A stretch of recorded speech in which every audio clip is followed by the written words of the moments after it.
د کلونو ورک مسافر.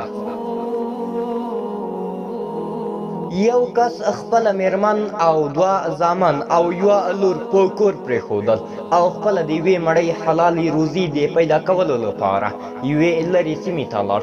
اولادونو یې له ده سره ډېره زیاته مینه لرله او نوموړي ته یې بې اندازې درناوی درلود. څه موده وروسته پلار یې خپل لومړی لیک دوی ته راواستاوه. زامنو یې د دې پر ځای چې لیک وګوري چې څه پکې لیکل شوي ټولو په خپل وار سره ښکل کړ او ویې ویل دا لیک د هغه چا له لورې رالیږل شوی کوم چې موږ ورسره بې کچې مینه لرو. وروسته یې پاکټ شوی لیک په یو بخملي پوښ کې تاو کړ او په یو پاک ځای کې یې کېښود. وخت په وخت به یې راخیست، دوړې او خاورې به یې ترې لرې کولې او بیرته به یې په همغه پوښ کې تاوه، تر دې چې پلار یې ورته څو لیکونه راولېږل او د پلار له هر لیک سره به یې همدا شان چلند کوه. کلونه تیر شول، پلار له اوږدې مسافري بیرته راوګرځېد. کله چې کور ته راغی ګوري چې پرته له یو زوی څخه یې په کور کې نور هیڅوک نه دی پاتې. له هغه څخه یې وپوښتل مور دې چیرې ده؟ زوی یې وویل هغه ډېره ناروغه شوه، موږ پیسې نه درلودې چې د هغې درملنه مو پرې کړې وای، نو له همدې امله یې ناروغي ورځ تر بلې سختېده چې بالاخره یې له دې نړۍ سره د تل لپاره مخه ښه وکړه. پلار په حیرانتیا وویل ولې زما لومړی لیک مو نه و کتلی؟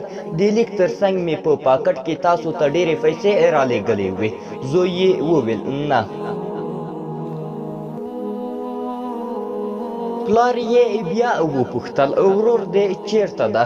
زوی وویل د مور له مړینې وروسته داسې څوک نه و چې هغه ته یې نصیحت کړی وای او سمه لاره یې ورته ښودلې وای. هغه هم له بدو کسانو سره ملګری شو او له هغوی سره یو نامعلوم ځای ته لاړ چې تر اوسه یې درک نه دی معلوم. پلار په حیرانتیا سره وویل ولې ما په خپل دوهم لیک کې هغه ته لارښوونه کړې وه چې له بدو خلکو څخه لرې ګرځه. د ښو او بدو خلکو خویونه مې ورته په لیک کې په ګوته کړي وو، هغه لیک مو هم ونه کوت؟ زوی وویل نه. پلار یې یو ځل بیا وپوښتل خور دې چیرته ده؟ زوی یې ځواب ورکړ له هغه هلک سره یې واده وکړ کوم چې تل به یې د هغې د غوښتلو لپاره زموږ کور ته مرکه رالیږله. اوس د هغه د ژوند ملګرې ده او له هغه سره یې ژوند په ډېرو سختیو تېرېږي.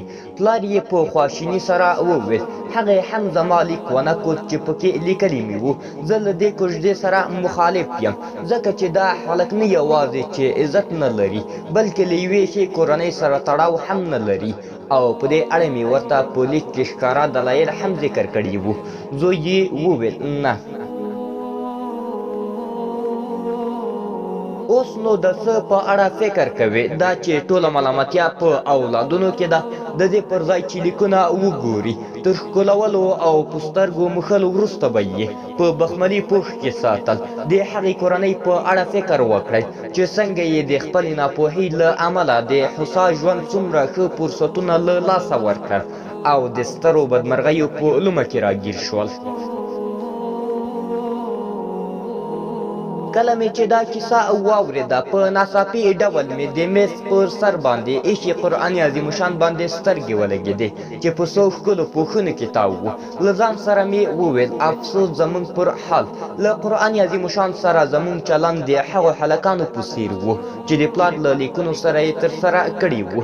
موږ هم قرآن مجید ښکلوو، په خپلو سترګو یې موښو، ډېر درناوی یې کوو، ښایسته بخملي پوښونه ور اغوندو، په ډېر درناوي سره یې په پاک ځای کې ږدو مګر تلاوت یې نه کوو او هغه څه چې پکې لیکل شوي ګټه نه ترې اخلو. په داسې حال کې هغه څه چې په قرآن کریم کې دي زموږ د ژوند لاره ده.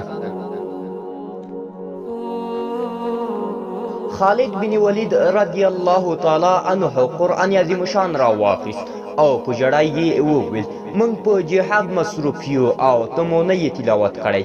اما په اوسنۍ زمانه کې ډېر دردونکی نه ده چې خپل موبایل مو د قرآن عظیم شان له تلاوت څخه منع کړي یو.